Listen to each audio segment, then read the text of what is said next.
నామమునకు మహిమ కలుగునుగాక. ప్రభువునందు ప్రియులారా, మీ అందరికీ మన ప్రభువు రక్షకుడునైన క్రీస్తు యేసు పరిశుద్ధ నామంలో శుభములు. ఈరోజు ఒక అద్భుతమైన వ్యక్తి గురించి క్యారెక్టర్ స్టడీ చేయబోతున్నాం. ఇంకా ఎన్నో టాపిక్స్ మనం నేర్చుకుందాం. ఓకేనా? మరి ఒకసారి సబ్స్క్రైబ్ చేస్తున్న వారికి, పంపిస్తున్న వారికి, అనేక మందిని పరిచయం చేస్తున్న వారికి ప్రభునామంలో శుభములు. ఈరోజు మనము ఎవరి గురించి నేర్చుకుంటున్నాం అనగా, హెబ్రీలకు రాసిన పత్రిక 11వ అధ్యాయము. మనకి తెలుసు కదా, విశ్వాసం అనగా నిరీక్షింపబడు వాటి యొక్క నిజస్వరూపము, అదృశ్యమైనవి ఉన్నవి అనుటకు రుజువు. రైట్. అయితే విశ్వాసము లేకుండా దేవునికి ఇష్టడై ఉండుట అసాధ్యం.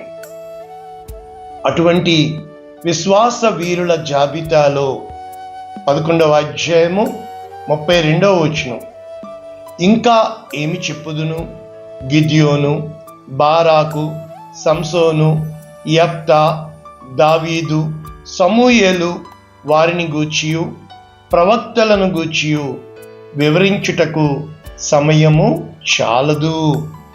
అంటే ఈ విశ్వాసుల జాబితాలో అప్పటి వరకు కొంతమంది కోసం వివరంగా చెప్పబడినప్పటికీ, క్లుప్తంగా చెప్పబడినప్పటికీ, ఇప్పుడు మొట్టమొదటి పేరు ఎవరితో ప్రారంభించాడు? గిద్యోను. మనము గిద్యోను కోసం కొద్దిగా బైబిల్ స్టడీ చేద్దాం ఈరోజు. గిద్యోను కోసం బైబిల్ స్టడీ. రైట్. మొట్టమొదటిగా గిద్యోను అని తెలుగులో, ఈ పేరుకి ఇంగ్లీష్లో గిడియన్, అది తెలుగులో చదివిన గిద్యోను అని వస్తుంది. రైట్. గిద్యోను అంటే అర్థం ఏంటంటే ఫెల్లర్, పడగొట్టువాడు, హువర్ అంటే కూలదోయువాడు, కట్స్ డౌన్ తెగ నరికేవాడు అని అర్థమిస్తుంది. రైట్. గిడ్ అంటే వారియర్, యోధుడు అని అర్థం. రైట్. ఇప్పుడు ఈ గిద్యోనికి ఇంకొక పేరు ఏంటంటే జెరుబ్బాల్. ఎరుబ్బాల్ అంటే అర్థం ఏంటంటే the one who fights with ball, అంటే బయలు దేవతతో పోరాడువాడు అని అర్థం. రైట్. ఇప్పుడు అవుట్లైన్స్ చూద్దాం.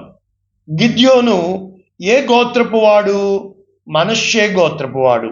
న్యాయాధిపతులు 6వ అధ్యాయం 15వ వచనం. రైట్. ఈ గిద్యోను కోసం ఎక్కడ రాయబడింది? న్యాయాధిపతులు 6వ అధ్యాయం, 7వ అధ్యాయం, 8వ అధ్యాయం, 3 అధ్యాయాలు ఇవ్వబడినాయి. గిద్యోను ఎవరు? న్యాయాధిపతి. న్యాయాధిపతులు అంటే ఎవరు?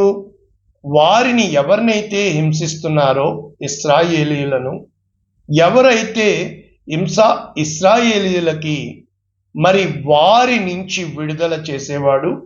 ఇంకా చెప్పాలి అంటే వీరిని రాజులు అని కూడా అంటారు, మినీ కింగ్స్ అని అంటారనమాట. వీరు దేవుడు నాయకులుగా, అంటే మోషే తర్వాత యెహోషువాకి ఇచ్చిన దేవుడు, యెహోషువా తర్వాత నాయకులుగా ఆయా కాలములలో దేవుడు ప్రజలను పీడింపబడుతున్న వారి నుంచి విడిపించడానికి దేవుడు నియమించుకున్న ఆ యొక్క నాయకులు ఈ యొక్క న్యాయాధిపతులు. వారు ప్రవక్త, న్యాయాధిపతి, అదే సమయంలో కొంతమంది యాజకులుగా కూడా పనిచేశారు. చిట్ట చివరి న్యాయాధిపతి, ప్రవక్త, యాజకుడు, కింగ్ మేకర్ మనందరికీ తెలుసు సమూయేలు. సమూయేలు తర్వాత రాజరికం ప్రారంభమైంది. వాళ్ళు రాజుని అడిగారు, సమూయేలు ముసలివాడైపోయారు. రైట్. ఇక్కడ కట్ షాట్ చేస్తే మొట్టమొదటి న్యాయాధిపతి ఒత్నీయేలు, కనజు కుమారుడైన ఒత్నీయేలు. రైట్. ఇప్పుడు దేవుని యొక్క పిలుపు, the call of Gideon. God chosen him to lead Israel back to covenant relationship.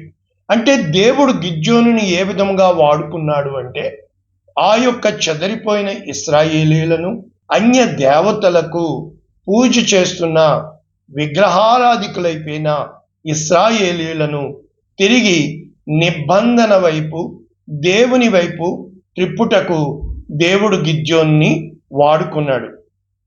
The strengths of గిద్యోను యొక్క ఆధిక్యతలు.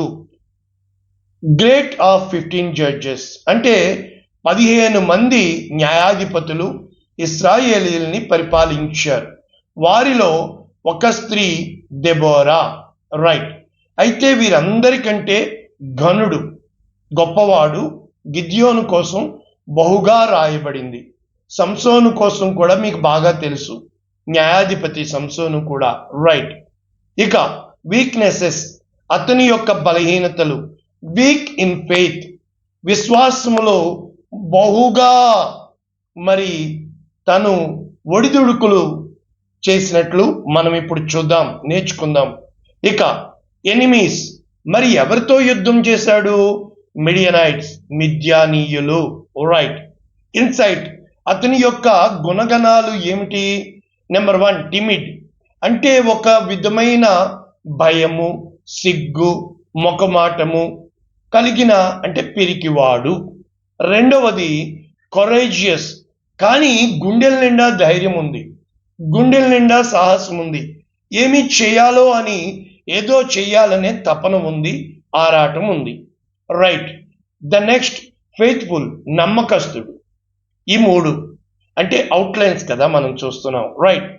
గ్రేట్ వర్డ్స్, అతను చెప్పిన గొప్ప మాట ఏమిటి అని అంటే లెట్ గాడ్ రూల్ యూ, అంటే వాళ్ళు ఇశ్రాయేలీయులందరూ వచ్చి నీవు మాకు ఏలికవై ఉండుము, నీ తదనంతరము నీ కుమారుడు మాకు ఏలికగా ఉంటాడు అని చెప్తాడు. న్యాయాధిపతులు 8:23. అయితే గిద్యోను చెప్తాడు, దేవుడే మీకు రాజు, దేవుడే మిమ్మల్ని పరిపాలించువాడు, దేవుడు తప్ప. అతను చేసిన పాపం ఏంటంటే ఏఫోదు తయారు చేస్తాడు, అక్కడ దేవుణ్ణి అడిగేవాడు, ఆ తర్వాత ఆ ఏఫోదు ఒక విగ్రహ ఆరాధనగా మారినట్లు. అది మనకు సబ్జెక్ట్ కాదు ఈరోజు. రైట్. అయితే ఈ గిద్యోను పాఠాలు మనం ఏం నేర్చుకుంటున్నాం? గిద్యోన్ రిమైండ్స్ అస్ వీఆర్ క్యాపబుల్. గిద్యోను పాఠం ఈరోజు ఎందుకు నేర్పిస్తున్నానంటే ఎంతగా సిద్ధపడి మనలో ఉన్న గిద్యోను, అంటే మనము పైకి పిరికివారముగా, మనము పైకి చేతకాని వారిగా, పరిస్థితులను చూచి భయపడేవారముగా, లోపల కుమిలిపోయే వారముగా ఉన్నప్పటికీ దేవుడు నిన్ను నన్ను, నీలో నాలో ఒక గిద్యోనిని పెట్టాడు అనేది ఈరోజు మనము నేర్చుకోబోతున్న వాక్య సారాంశం. His life stands to show us that God sees the best in us when we don't. మనము మన పరిస్థితులన్నీ అంటే పూర్తిగా చేతుల్లోంచి లేనప్పుడు, పరిస్థితులన్నీ తల్లకిందులైపోయినప్పుడు, ఏది కలిసి రానప్పుడు దేవుడు మనల్ని సాధ్యము అని చెప్పి పిలుచుటకు, దేవుడు ఎన్నుకోవడానికి మనల్ని పేరు పెట్టి పిలుచుకుంటాడు. అంటే దేవుడు, మనము ఆ యోగ్యత లేనప్పటికీ దేవుడు ఇచ్చువాడుగా ఉన్నాడు. ఇంకా Gideon was successful in his call because he allowed God to use him. ఎందుకు గిద్యోను విజయవంతమయ్యాడు అంటే దేవుని చిత్తములో ఇమిడిపోవడానికి గిద్యోను తన్ని తాను సమర్పించుకున్నాడు. ఒక్క డైలాగ్ చెప్పనా? నీ చిత్తము నెరవేరునుగాక అని కన్యక మరియా అనింది. అదే విధముగా సమూయేలు ఏమన్నాడు? నీ దాసుడు ఆలకిస్తున్నాడు, సెలవిమ్ము. యెషయా ఏమన్నాడు? ఇదిగో here I am, send me God. ఇదిగో నేనున్నాను, నన్ను పంపుము. రైట్. మనము దేవుని చిత్తానికి ఇమిడిపోయే వారముగా ఉండాలి. రైట్. ఇంకా we can do the same. ఎప్పుడైతే మనము దేవుని చేతిలో ఇమిడిపోతామో ఆ యొక్క ఏమని చెప్పొచ్చు? The weaker vessel in the hands of the mighty God. బలహీనమైన పాత్ర బలవంతుని చేతిలో, లేకపోతే బలవంతుని చేతిలో ఆయుధము వలె నీవు నేను విమిడిపోవాలా. ఇంకా ఏం పాఠాలు నేర్చుకోబోతున్నావు? వెన్ టఫ్ టైమ్స్ కమ్, ప్రతి ఒక్కరి జీవితంలో కష్టమైన పరిస్థితులు వస్తాయి. Instead of looking at them, ఆ కష్టాలను చూచి కృంగిపోయే బదులు, as if God is punishing you, అంటే దేవుడు నిన్ను శిక్షిస్తున్నాడు, దేవుడు నిన్ను వదిలేశాడు, లేకపోతే నీకు ఎందుకు కష్టాలు, వద్దులేండి అంటారు కదా, మనం చూడమనుకోండి. కాబట్టి ఆ పరిస్థితుల్లో కూడా try to see them as God's gift of grace. దేవుని కృప నీ పట్ల కలిగి ఉన్నదని, అది ఒక సాధనమని నీవు ముందుకు వెళ్ళాలి. రైట్? ఈ గిద్యోను కోసం చెప్పబడిన గొప్ప మాట ఏంటో తెలుసా? You will strike Midian down as if it were one man. నీవు ఒక్క మనిషిని కొట్టి పడేసినట్లు మిద్యానీయులందరినీ కొట్టి పడవేసెదవు, నిన్ను పంపిన వాడు నేనే, నీకు తోడై ఉన్నాను అని దేవుడు చెప్తున్నాడు. మీకు అర్థమైందా? ఇప్పుడు సిఎస్ లూయిస్ గారు రాసిన ఒక గొప్ప కోట్ చెప్పనా? God whispers to us in our pleasures, in our conscience.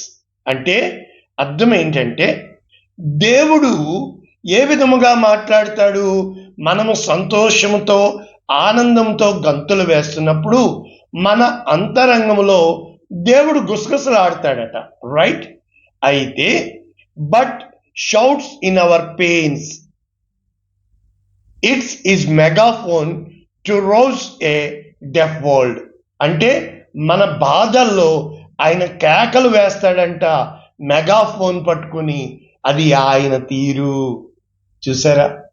మన బాధల్లోనేమో మనము కేకలేస్తున్నాం అంటాం కాదు, దేవుడు మన ఆనందంలో ఆయన మన అంతరంగంలో మనసులో గూఢంగా గుసగుసలాడతాడంట. ఎంత మంచి టాపిక్ సిద్ధపరిచాం కదా.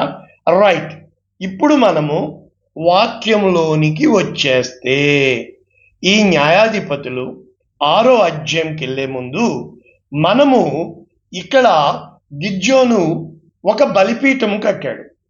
గిద్యోనుతో దేవుడు ఏం చెప్తున్నాడు? న్యాయాధిపతులు 6వ అధ్యాయము 23వ వచనం, యెహోవా నీకు సమాధానము. ఎప్పుడు చెప్తున్నాడు? భయపడకుము, గిద్యోను పిరికివాడు. ఎన్నిసార్లు భయపడుతున్నట్లు ఇప్పుడు నేను చూపిస్తాను. నీవు చావవు అని అతనితో సెలవిచ్చెను. అక్కడ గిద్యోను యెహోవా నామమున బలిపీఠము కట్టి యెహోవా సమాధానకర్త అని పేరు పెట్టెను. Jehovah shalom. బలిపీఠం పేరెట్టి జెహోవా షాలోమ్. ఎవరు కట్టారు? గిద్యోను. ఎందుకు? నేను దేవుణ్ణి చూచాను, చచ్చిపోతాను అని చెప్పి భయపడినప్పుడు దేవుడు నీకు సమాధానం అని చెప్పాడు. రైట్. అయితే గిద్యోను స్టోరీ ఏంటంటే, న్యాయాధిపతులు కదా మన స్టోరీ. అయితే ద్వితీయోపదేశ కాండము 8వ అధ్యాయము 17వ వచనం, మీరు మా సామర్థ్యము మా బాహుబలము ఇంత భాగ్యము మాకు కలుగజేసినని అందురేమో అనుకొందురేమో, కాగా నీ దేవుడైన యెహోవాను జ్ఞాపకము చేసుకొనవలెను. తాను మీ పితరులతో ప్రమాణము చేసినట్లు తన నిబంధన నేటి వలె స్థాపింపవలనని మీరు భాగ్యము సంపాదించుకొనుటకు సామర్థ్యము కలుగచేవాడు ఆయనే. చూసారా? అంటే మనకి సామర్థ్యము కలుగచేవాడు దేవుడే.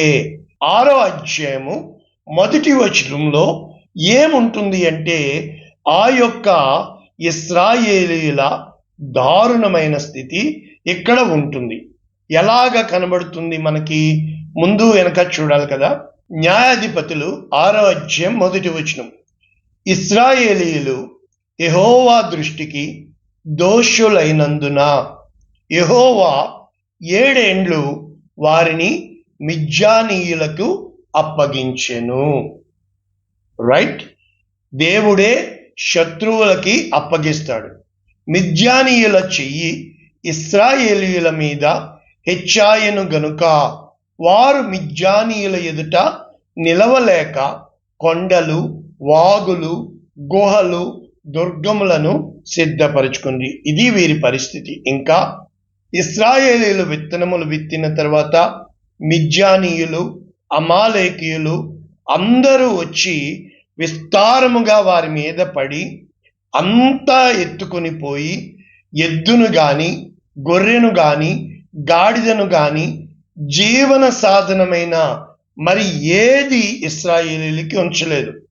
వారు మిక్కిలి హీన స్థితికి రాగా అప్పుడు దేవునికి మొర్రపెట్టారు. ఇది జరిగిన పరిస్థితి. అప్పుడు దేవుడు వీరి ప్రార్థన ఆలకించి ఒక ప్రవక్తని పంపించాడు. ప్రవక్త ఏం చెప్తున్నాడు? ఐగుప్తులో నుండి మిమ్మును రప్పించి దాసుల గృహములో నుండి మిమ్మును తోడుకొని వచ్చి తిని, ఐగుప్తీయుల చేతిలో నుండి మిమ్మును బాధించిన వారి చేతిలో నుండి మిమ్మును విడిపించి మీ ఎదుటి నుండి వారిని తోలివేసి వారి దేశమును మీకిచ్చి తిని. మీ దేవుడు నేనే, మరి మీరెందుకు వారి దేవతలకు భయపడ్డారు అని దేవుడు ఎప్పుడూ కూడా క్షేమాభివృద్ధి ఉంటుంది, హెచ్చరిక ఉంటుంది. ప్రవచనంలో గుర్తుపెట్టుకోండి. ఇక్కడితో అయ్యింది. ఇప్పుడు ఏంటి కథ మొదలైందనమాట 11వ వచనం నుంచి. ఇక్కడ ఇంట్రడక్షన్, లోగోస్ ఏముంటుంది? యెహోవా దూత వచ్చి అబీయజ్రీయుడైన యోవాషు, ఇతను ఇందాక చెప్పాను కదా, మనష్షే గోత్రమునకు చెందినవాడు. అయితే అక్కడ దేవుని దూత వచ్చారు. అయితే ఇక్కడ ఏం జరిగింది చూడండి. చెట్టు కింద జకర్యా దగ్గరికి వచ్చాడు. మరి చెట్టు దగ్గర నతనీయేలు దగ్గరని చూశాడు. అదే విధముగా మరి చెట్టు కింద ఉన్నప్పుడు అబ్రాహాం దగ్గరికి వచ్చాడు. కనుక దేవుడు ఆయా వృక్షాలని వాడుకున్నాడు. ఇప్పుడు మస్తకి వృక్షం కింద కూర్చున్నాను. రైట్. అయితే కథ మొదలైంది. యోవాషు కుమారుడైన గిద్యోను మిద్యానీయులకు మరుగై ఉండునట్లు, చూసావా, వాళ్ళకి కనబడకుండా దాగుకొని, దేవునికి కనబడకుండా ఆదాము అవ్వలు దాక్కున్నారు చూడండి. అయితే గానుగ చాటున దొల్లగొట్టుచుండగా, ఇదండి వాక్యము, యెహోవా దూత అతనికి కనబడి, పరాక్రమము కలిగిన బలాఢ్యుడా, మైటీ మ్యాన్ ఆఫ్ వ్యాలర్, అంటే అది ఎవరినంటారు? ఒక నిమ్రోదుని, ఒక సంసోనుని. కానీ ఇక్కడ పిరికివాడిలో దేవుడు ఎవరిని బయటికి తీస్తున్నాడు? దేవుడు తోడుగా ఉంటే, దేవుడు నీకు అండగా ఉంటే. చూసారా? ఇప్పుడు మొట్టమొదటి వాగ్దానం ఏంటి? నీకు తోడై ఉన్నాను. చూసారా? ఏమని దేవుడు పిలుస్తున్నాడు పిరికివాడిని? పరాక్రమము కలిగిన బలాఢ్యుడా. నిన్ను నన్ను దేవుడు ఎలా చూస్తాడు, మనుషులు ఎలా చూస్తారో కదా. అయితే ఇప్పుడు గిద్యోను డైలాగ్ ఏమంటున్నాడు? తనలో ఉంది కదా, అంటే ప్రార్థన కదా, విశ్వాసం కదా. వెంటనే అతని ఆత్మ దేవునితో మాట్లాడుతుంది. యెహోవా మాకు తోడయ్యుండిన ఎడలా ఇవన్నీ మాకెందుకు జరిగినాయి? మరి మా పెద్దలు చెప్పిన అద్భుతాలు ఏమైనాయి? ఎందుకు మమ్మల్ని దేవుడు విడిచిపెట్టి మిద్యానీయులకు అప్పగించాడు? గుర్తుపెట్టుకోండి. ప్రశ్నించడం చాలా సులభం. మాటలు చెప్పాను కదా, ప్రశ్నలు మాటలే, జవాబులు మాటలే, సమస్యలు మాటలే, పరిష్కారము మాటలే. కానీ నువ్వు ఏ మాటల్లో ఉన్నావు? ప్రశ్నించేవాడిగా ఉన్నావా? జవాబు చెప్పేవాడిగా ఉన్నావా?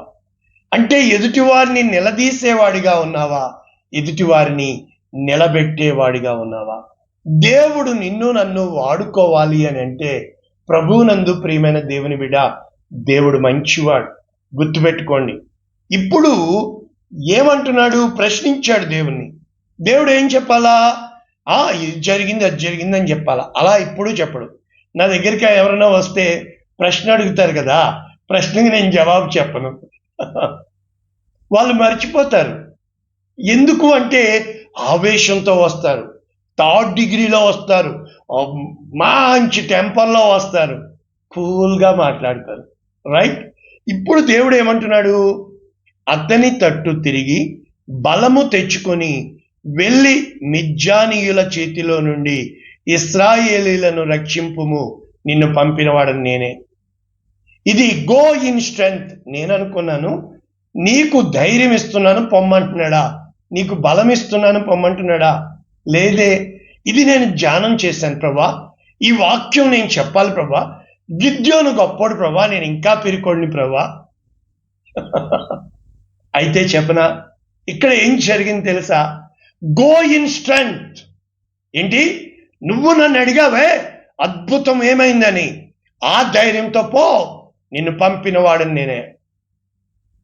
నువ్వు నిలదీసేటట్టు ఆ వాగ్దానం పట్టుకొని పరిగెట్టేవాడిగా ఉండాలి, ఆ వాగ్దానం దేవుని కోసం నిలబడేవాడిగా ఉండాలి. కానీ దేవుడు నిన్ను పంపాలి సుమా. ఎర్ర సముద్రం ముందుకెళ్ళిపోయి దేవుడు చెప్పాడు 2 పాయలు ఏమంటే అవదు, చచ్చిపోతావు.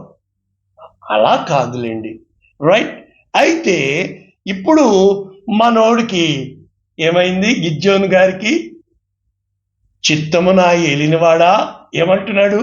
ఏలినవాడా వెళ్ళమంటున్నావు. మోషే అడుగుతాడు కదా, నాతో ఎవరిని పంపిస్తావు? చూసా, వెళ్ళమంటున్నాడు కదా యోనాని. నినివేకి వెళ్ళమంటే తర్షీషుకి పారిపోయాడు కదా. ఇప్పుడు ఇక్కడ నేను దేని సహాయము చేత ఇప్పుడు వచ్చిందండి అంటే, ఇన్నాళ్ళు నిలదీసావే, నువ్వు చెయ్యి, ఇప్పుడు తెలిసింది కదా, ఎలా రక్షించమంటావు? ఇప్పుడు ఏమంటున్నాడు? ఇక్కడ చెప్పాను కదా, నా కుటుంబము మనష్షే గోత్రం. యోసేపు కుమారులు ఎవరు? మనష్షే, ఎఫ్రాయిం. ఎఫ్రాయిం చిన్నోడు, కానీ ఎఫ్రాయింకి ఇచ్చాడు ఆధిక్యత దేవుడు. యోసేపుకి 2 గోత్రాలు ఇచ్చాడు. అంటే విడిచిపెట్టబడిన చివరి గోత్రము మనష్షే, ఎన్నిక లేని గోత్రం. చూసా, పైపెచ్చు నేను కనిష్ఠుణ్ణి, లాస్ట్ వాడిని అంటున్నాడు. అయితే దేవుడు, అయితే ఏంటి? ఇప్పుడు మన లిమిటేషన్స్ బయటకు వస్తున్నాయి కదా. So what, nothing is impossible with God. దేవునికి సమస్తము సాధ్యము. ఇప్పుడు దేవుడు చెప్తున్న జవాబు ఏంటి? నేను నీకు తోడయ్యుందును గనుక ఒక్క మనుష్యుని చంపినట్లు పో. చూసా, అంటే నీ వెనక ఉన్న 1000 మందిని బట్టి నువ్వు ధైర్యం తెచ్చుకొని ముందుకు వెళ్ళకూడదు. నీ వెనక ఉన్న 1000 మంది ముందు మా అయ్యగారు నన్న ధైర్యంతో వెనకాల రావాలా.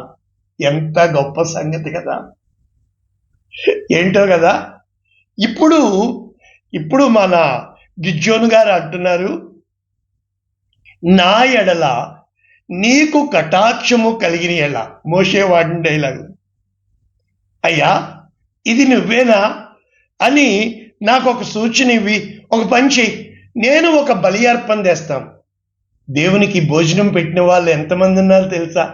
ఏ రోజైనా నువ్వు దేవునికి భోజనం పెట్టావా? 10 మందిని పిలిచి భోజనం పెట్టావా? కుష్ఠరోగులను పిలిచి భోజనం పెట్టావా? విధవరాలను పిలిచి భోజనం పెట్టావా? ముసలోళ్ళని పిలిచి భోజనం పెట్టావా? ఎందుకండి ఈ డబ్బు, ఎందుకండి ఈ గొప్పలో? చెయ్యండి నాకులాగా కదా.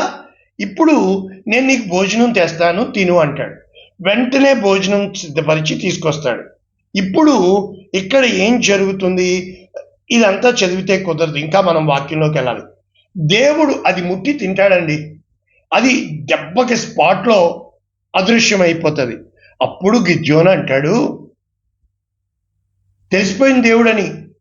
అయ్యో బాబోయ్, నేను దేవుని చూశాను, చచ్చిపోతానంటాడు. ఇక్కడ ఆల్రెడీ చెప్పాను కదా, నీవు చావవు, పర్వాలేదు అంటే. ఎన్నిసార్లు గిద్యోను పిరిగితనం బయటకు వచ్చింది. అయితే ఇక్కడ ఒక చిన్న మిషన్ చెప్తాడు దేవుడు. నీవు ఆ ఇంటి పక్కనే, ఇంట్లోనే దేవతలు ఉన్నాయి, అది ఎరగొట్టే అంటాడు బయలుదేవతని. మనోడు భయపడి ఇక్కడ ఏమని ఉంది అని అంటే, చూస్తే మళ్ళా గిద్యోను పిరికివాడని. ఇదిగో 27వ వచనం. గిద్యోను తన పనివారిలో 10 మందిని తీసుకొని ఆ ఊరి వారికి భయపడినందున, ఇక్కడ కూడా ఉంది. ఆ పగలు చేల రాత్రిపూట ఆ ఎరగొడిసాడండి. అక్కడ గొడవ జరిగింది. అయితే అక్కడితో అయిపోయాక ఇప్పుడు అసలు కథ మొదలయ్యింది. అయినా కూడా గిద్యోను మరి ఇన్ని నిలదీశాడే. మనము కూడా గిద్యోన్లాగా ఎన్నో నిలదీసేవారంగా ఉన్నామే. ఏ రోజన్నా చరిత్రలో కలిసిపోయేవాడివా, చరిత్రలో నిలిచిపోయేవాడివా, చరిత్రను తిరిగి రాసేవాడివా? నీలోనే ఉంది. మూలన కూర్చున్న గిద్యోనుని మూలస్తంభంగా మార్చాడే. ఒక మూలన మేడిపండ్లు ఏడుకుంటున్న వాడిని ఆమోసుని ప్రవక్తగా దేవుడు పిలిచాడే. దేవునికి రహస్యమైనది మరుగైనది ఏదీ లేదే.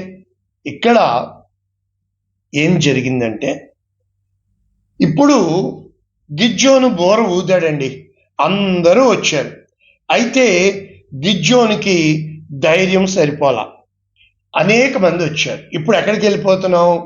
న్యాయాధిపతులు 6వ అధ్యాయం 37వ వచనం, 3 భాగాలుగా. ఇప్పుడు దేవుడు గిద్యోనుని సిద్ధపరుస్తున్న విధానం. గిద్యోను కాలింగ్ అయిపోయింది, దేవుడి దర్శనం అయిపోయింది, ఇప్పుడు యుద్ధం వచ్చింది. అయితే గిద్యోను దేవునికి మళ్ళా మొదటి ఏంటి? ఆహారం తెచ్చిపెట్టాడు. చచ్చిపోతాను అన్నాడు, దేవుడని నమ్మాడు. ఇప్పుడు మళ్ళా దేవుడికి పరీక్ష పెడుతున్నాడు. దేవుడు మనతో ఎంత ఓర్పుగా ఉంటాడో తెలుసా? ఆ స్టాండర్డ్కి వచ్చేంత వరకు ఏమంటున్నాడు? నేను గొర్రెబొచ్చు ఉంచిన తరువాత నేల అంతయు ఆరి ఉండగా గొర్రెబొచ్చు మీద మాత్రమే మంచు పడాలి. ఉదయం వచ్చి చూస్తాడండి, నేలంతా ఆరి ఉంటుంది, గొర్రెబొచ్చు మాత్రమే మంచు ఉంటుందండి. అయ్య బాబోయ్ అని మరలా ఏమంటాడు?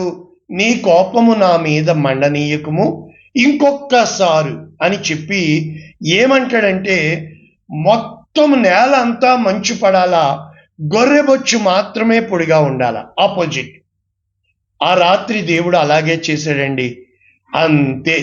ఇంకా 6వ అధ్యాయం అయిపోయింది. ఇప్పుడు 7వ అధ్యాయము మొదటి వచనానికి మనము వెళ్ళిపోవాలి. ఇప్పుడు బ్యాటిల్ ఫీల్డ్. అయితే ఇప్పుడు యెరుబ్బయలు చెప్పేశాం, ఇవన్నీ చెప్పేశాను కదా. గిద్యోను వేకువనే లేచి ఈ బోరవుదాడు కదా.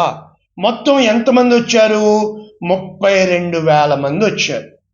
ఇప్పుడు దేవుడు ఏమంటున్నాడు గిద్యోను తోటి? ఇదిగోనండి, చాలా మంది చెప్తారు ఇప్పుడు ఇంకా దేవుడు మాట్లాడ్డాని. ఎవరు చెప్పారండి? ఇప్పుడు దేవుడు నీకు ప్రాజెక్ట్ ఇవ్వాలి కదా, దేవుడు అడుగడుగునా నీతో మాట్లాడాలి, నడిపించాలి కదా. మాట్లాడే దేవుడవు నీవు. మరి మాట్లాడ్డాని ఎందుకు చెప్తున్నారండి?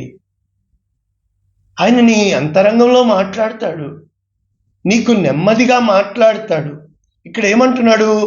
జనులు ఎక్కువ మంది, నేను నీకు అప్పగించను. వాళ్ళు ఏమంటారు? మేము గెలిచామంటారు. కాబట్టి శత్రువులు ఎంతమంది? 12వ వచనంలో ఉంటుంది, 1,20,000 మంది ఇసుక రేణువుల్లాగా వచ్చారు వాళ్ళు. ఇప్పుడు దేవుడు ఎంతమంది ఎక్కువ అంటున్నాడు? 32,000 మంది. 30 మంది పట్టుకోండి, 30,000 ఇంటూ 4 వేయండి. అంటే ఒక్కొక్కడు 4గురిని చంపాలా. 4:1. నో నో, దేవుడు ఒప్పుకోడు. అప్పుడు ఇక్కడ మళ్ళా దేవుడు పిరికివాడని, అసలే పిరికితనంతో భయపడుతున్నాడు గిద్యోను. ఇప్పుడు దేవుడు చెప్తుంది ఏంటి? మీలో ఎవరు పిరికివారో వారు వెనక్కి వెళ్ళిపోండి, వణుకుతున్నవాడు. ఎంతమంది వెళ్ళిపోయారు? 22,000 మంది. ఎంతమంది మిగిలారు? 10,000. మొత్తం 32,000 చెప్పాను కదా, 10,000 మంది. ఇప్పుడు దేవుడు ఏమంటున్నాడు? వీరు కూడా ఎక్కువే. అంటే 1,20,000 మందిని 10,000 కొట్టాలంటే ఒక్కొక్కడు 12 మందిని కొట్టాల. నో, దేవుడికి ఇష్టపడ్డు. ఇప్పుడు అక్కడ నీళ్లు తాగమంటాడు, ఒక టెస్టింగ్ పెడతాడు. ఎంతమందిని వెనక్కి పంపించేస్తాడు? 300 మందిని ముందుకు రమ్మంటాడు. 9,700 మందిని దేవుడు ఫిల్టర్ చేస్తాడు. మన జీవితంలో కూడా అంతే కదా. పిలువబడిన వారు అనేకులు, ఏర్పరచబడిన వారు కొందరే. నిజంగా నీవు యుద్ధము యెహోవాదే. యుద్ధము శక్తి చేత కాదు, బలము చేత కాదు, నా ఆత్మ ద్వారా, గుర్రముల చేత, రౌతుల చేత యుద్ధం. దేవుడు విజయాన్ని ఇవ్వడు, విధేయత వలన విజయాన్ని ఇస్తాడు. ఇప్పుడు ఈ 300 మందికి ఏమని ఇస్తాడు? స్ట్రాటజీ. అయినా కూడా ఇంకా ఏమి జరుగుతుంది? ఇక్కడ దేవుడు ఏం చెప్తున్నాడంటే, ప్రజలు బోరలు కొండలు, రైట్, ఇవి 2 కాగడాలు ఇప్పుడు పొమ్మంటాడు. అయినా కూడా 10వ వచనం, మళ్ళా 7వ అధ్యాయం 10వ వచనం, న్యాయాధిపతులు, పోవుటకు నీకు భయమైన ఎళ్ళ ఎలా సిద్ధపరుస్తున్నాడో చూసా. అన్ని జరిగినాయి, 300 మందిని దేవుడు సెలెక్ట్ చేశాడు. ఏంటో కదా, మనము అంతే కదా, అడుగడుగునా భయపడుతూనే ఉంటాం కదా. నీ పనివాడైన పోరాతో కూడా దిగిపోమ్ము, నీకు అక్కడ సూచన చూపిస్తాను, నీకు ధైర్యం కలుగుతుంది, నీ చేతులు బలపరచబడును. మనోడు వెళ్ళాడండి దాక్కుని, గిద్యోను గారు వెళ్ళారు. అప్పుడు ఆ యొక్క 12వ వచనం నేను చదువుతున్నాను. మిద్యానీయులు, అమాలేకీయులు, తూర్పువారు లెక్కకు మిడతల వలె ఆ మైదానములో పరుండియుండిరి. వారి ఒంటెలు సముద్ర తీరమందున్న ఇసుక రేణువుల వలె లెక్కలేనివై ఉండెను. చూసారా, ఇది శత్రువు యొక్క బలము. రైట్. అయితే గిద్యోను వెళ్ళినప్పుడు అక్కడ 2 సోల్జర్స్, సైనికులు మాట్లాడుకుంటున్నారు. ఒక కళని చెబుతున్నాడు. ఏమని? నేను ఒక కళ కనుగొంటిని, యవల రొట్టె మిద్యానీయుల దండులోనికి వచ్చి దాని గుడారమును తలక్రిందులు చేసి గుడారము పడిపోయాను. అప్పుడు పక్కోడు చెప్తున్నాడు, ఇశ్రాయేలీయుడైన యోవాషు కుమారుడైన గిద్యోను ఖడ్గమే. అక్కడ రాహాబు చెప్పింది, ఇక్కడ ఈ యొక్క ఆ సైనికుడు చెప్తున్నాడు, శత్రువు చెప్తున్నాడు, దేవుడు మిద్యానీయులను ఈ దండంతని అతని చేతికి అప్పగింపబోచున్నాడు. అంతే. ఎప్పుడైతే శత్రువు సైతము దేవుణ్ణి ఘనపరిచినప్పుడు వెంటనే ఎవరికి ధైర్యం వచ్చింది? ఇప్పుడు బలం వచ్చింది, నమ్మకం కుదిరింది గిద్యోనికండి. ఇప్పుడు గిద్యోను ఆ 300 మందిని 3 గుంపులుగా చేసి బోరను, వట్టి కుండను, ఆ కుండలలో దివిటీలను ఇచ్చి ఏమని చెప్తున్నారు వీళ్ళు చెప్పండి? ఖడ్గము, యెహోవా ఖడ్గము, గిద్యోను ఖడ్గము అని కేకలు వేసిరి. అప్పుడు ఆ కేకలు వేయచు అప్పుడు ఏమి జరిగింది అన్నప్పుడు, బోరలను ఊదినప్పుడు యెహోవా దండంతటిలో ప్రతి వాని ఖడ్గమును పొరుగు వాని మీదకి తిప్పెను. కాబట్టి మొత్తము విజయం వచ్చిందండి. మిద్యానీయులను తరిమి వెళ్ళారండి. సో యుద్ధము యెహోవాదే. ఇక ఇక్కడితో ఆపు చేస్తే తర్వాత ఎఫ్రాయిమీలు ఏదేదో అంటారు. దేవుడు ఒక గిద్యోనుని ఇంత బలముగా వాడుకున్నప్పుడు, గిద్యోను కథ షార్ట్గా చెప్పాను, ఎన్నో మీకు చెప్పొచ్చు, ఏ విధముగా అయినా మీకు నేను చెప్పొచ్చు. ప్రభునందు ప్రియమైన దేవుని బిడ్డ, దేవుని యందు విశ్వాసం ఉంచగలవా? అకామా సమస్య, పిల్లల పెళ్లిళ్ళ సమస్య, పిల్లల ఈ సమస్య, కానుకేసేటప్పటికి ఏదో అయిపోతున్న నీవు, వ్యర్థమైన బోధలు వింటున్న మనము ఈ రోజు కన్నా దేవుని చిత్తములో, దేవుని కృపలో, దేవుని కనికరములో ముందుకు వెళ్ళాలి అంటే, ఒక దావీదు చిన్నవాడిలో గొలియాతు గొప్పవాడిని చంపేశాడే, బలవంతుడిని. ఒక దానియేల్ని సింహాల గుహలో ఉంచాడే. ఒక యోసేపుని అధికారి చేశాడే. ఒక మోషే ద్వారా ఎన్ని అద్భుతాలు చేసిన దేవుడు ఈ రోజున ఈ తరానికి, ఒకవేళ గిద్యోనువు నువ్వేనేమో, దేవునికి అసాధ్యమైనది ఏదీ లేదు అని నువ్వు ప్రకటించగలవా? ఈరోజు ఈ వాక్యమును, యుద్ధం చేశాడా గిద్యోను? గిద్యోను ఎవరినైనా ఏమైనా చేసినట్లుందా? దేవుడు ఇచ్చిన ప్రణాళికలో ఇమిడిపోయాడు. చూసారా? ఆయన చిత్తానికి లోబడదామా? ప్రార్థన చేయనా? పరిశుద్ధుడా, ప్రేమ కలిగిన తండ్రి, కృప కలిగిన దేవానికి వందనాలు. నిశ్చయముగా ఈ వాక్యం వింటున్న అనేక మందిని గిద్యోను ఆత్మతో బలపరచమని, గిడియన్ బైబిల్స్ అని ఆ సొసైటీని దీవిస్తూ, అనేక మంది నీ కొరకు ఇంకా యోధులు కావాలి కనుక ఇటువంటి అమాలేకీయులు, ఇటువంటి మిద్యానీయులు, ఇటువంటి తూర్పువారు మా మీద దండెత్తుచుండగా శక్తి చేత కాదు, బలము చేత కాదు. ప్రజలకి మరుగై ఉండాలా, నీకు ఎరిగిన వారమై ఉండాలా. అటువంటి కృప మాకు అనుగ్రహించమని యేసు శ్రేష్టమైన నామమున దీవిస్తున్నాము తండ్రి. Amen. God bless you all. దేవుడు మిమ్మల్ని దీవించును గాక. ఆమేన్.